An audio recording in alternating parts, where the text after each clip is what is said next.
Sundan lang natin yung bus to Terminal 2, MRT and Jewel. Natin. Waiting 4 minutes pa daw. 4 minutes. Inaantok ako na ewan. Nilalagnat pa rin. Sana libre yung bus. And 3 minutes. Ayun siya.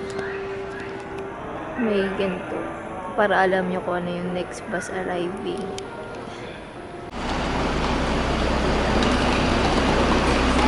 So, sakay lang.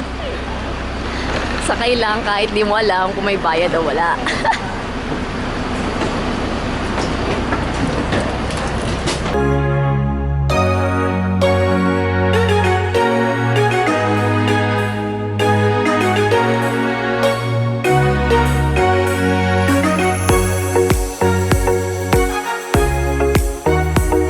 Yan, pagkapasok nyo agad, ng pagkababa nyo ng bus doon, yan, makita nyo agad Jewel, sundan nyo lang yung signboard. Come on. Tayo dito, makita ko na Jewel daw, pupunta doon. Ha? Tapos yan, dito tayo, link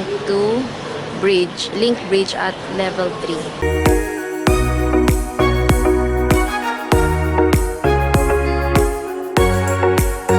Pagkalabas nyo ng elevator yan, sundan nyo lang yung signboard. Tapos wait lang.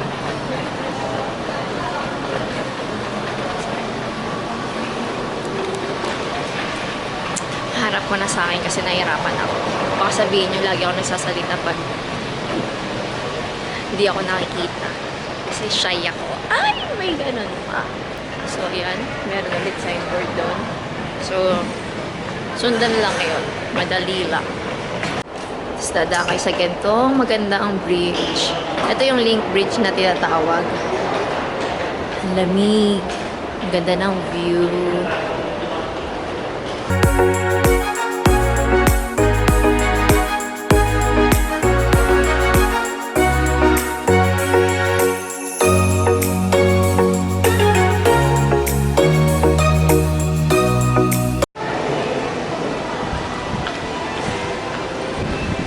Welcome to Jewel. Ayun na, nakita nyo na ba? Lapit lang tayo.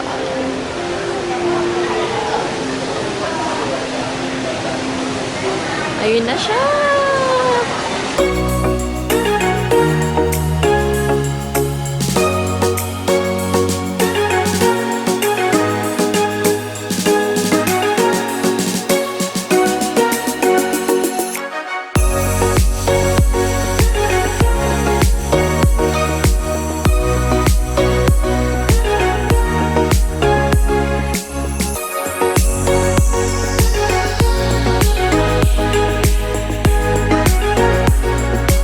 Ayan na, dito na kami sa may lower part ng Vortex. Vortex tawag nila, Vortex train. At least konti lang tao.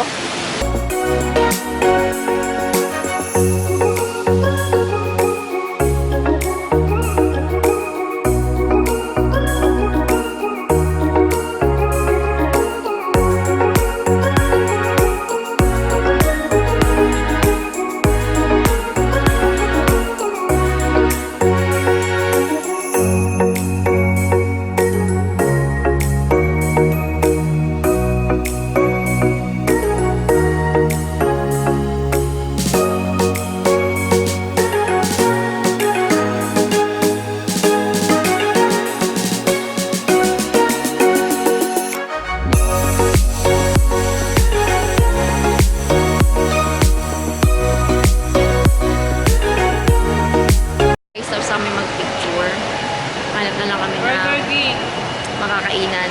Ganun lang kadali pumunta dito sa Jewel from Terminal 4. Ang tawag pala doon, Rain Vortex.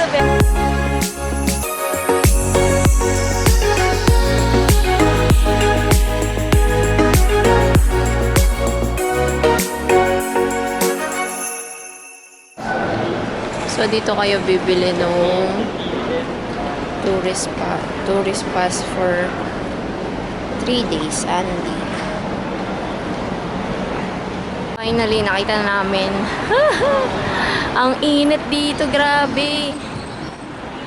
Sa Amrise kami hotel mag-i-stay. So, nakapag-check-in na kami. Ang bait ni Kuya sa baba kasi 1 p.m. pa lang. Pero ang check-in talaga is 2 p.m. Ito yung susi. Ay, bukas na. Sa 2:11 na lang kami. So, ito yung ano, room tour. Maliit lang siya pero mas okay na siya kesa... Ay!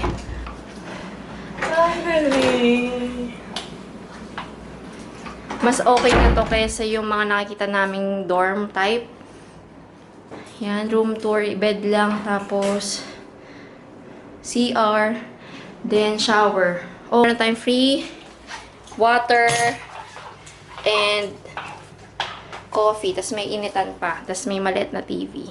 Ito yung mirror. Papahinga lang kami. Maliligo kami din. Gagala na. Then naka-aircon siya. Pwede na. 2. So, kakadating lang namin ng Haji Lane, ng first stop namin for day 1.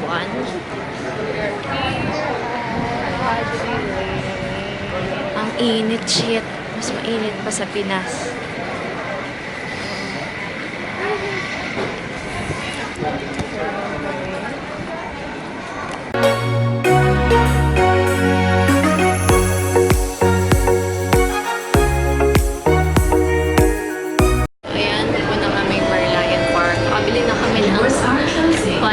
Bus ticket pa Kuala Lumpur, $20. Pero ang layo na nilakad namin, so di na kami nag-vlog.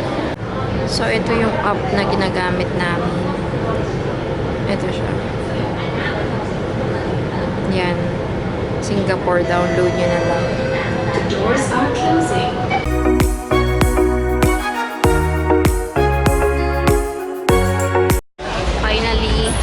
Nakarating namin sa Merlion Park. Bumaba kami sa Raffles Place. Mas malapit daw. So,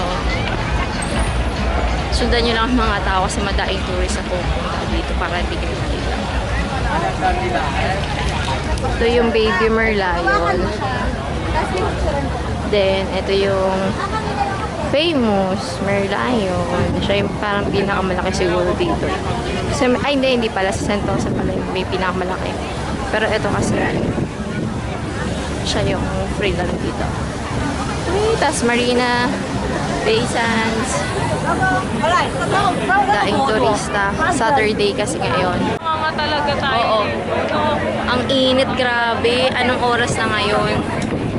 5 p.m. na dito. Then punta na tayong Gardens by the Bay. Kasi para mas madaing time kami doon. Then kakain lang kami. Siguro heavy na kasi gutom na kami kanina pa. Then mamaya alis kami ng 11:30 papuntang Kuala Lumpur. Hindi na ako nag-vlog.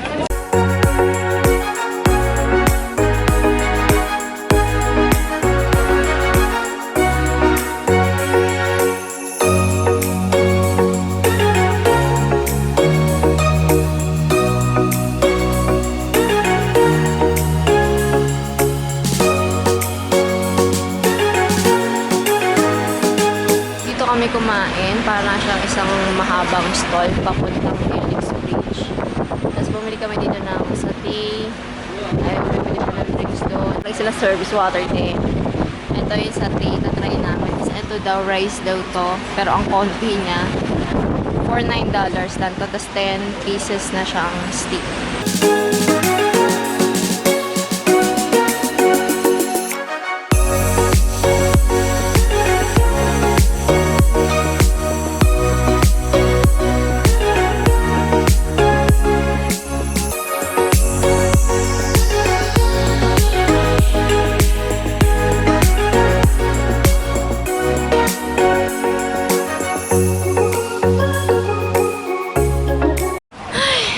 After kumain, tumawid kami doon sa Helix Bridge. Tapos pupunta na kami ngayon ng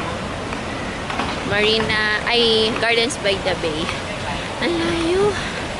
Let's go exercise. Yung kinain mo tayo, nasan na? Wala na. Wala na. Napunta na lahat sa pagod. Sakit ng paa.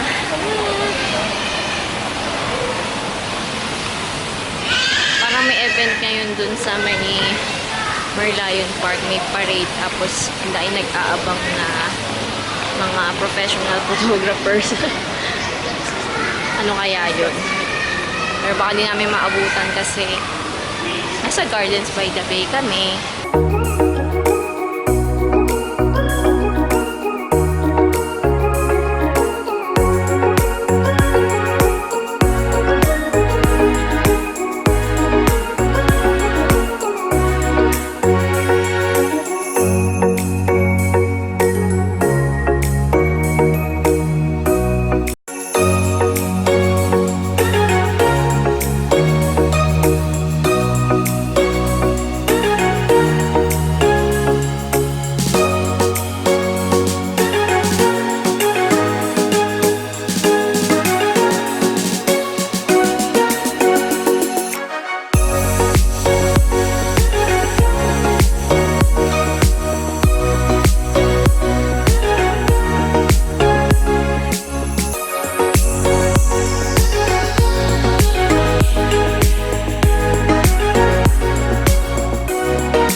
And we're here at the Cloud Forest.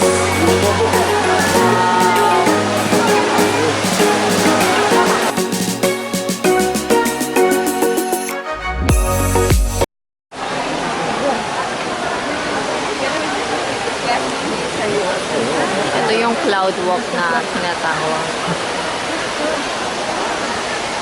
Ang baho. So ito, super taas natin ganyan. Tapos kita nyo yun na, yun yung mga super tree. Mamaya 7:45 yung show.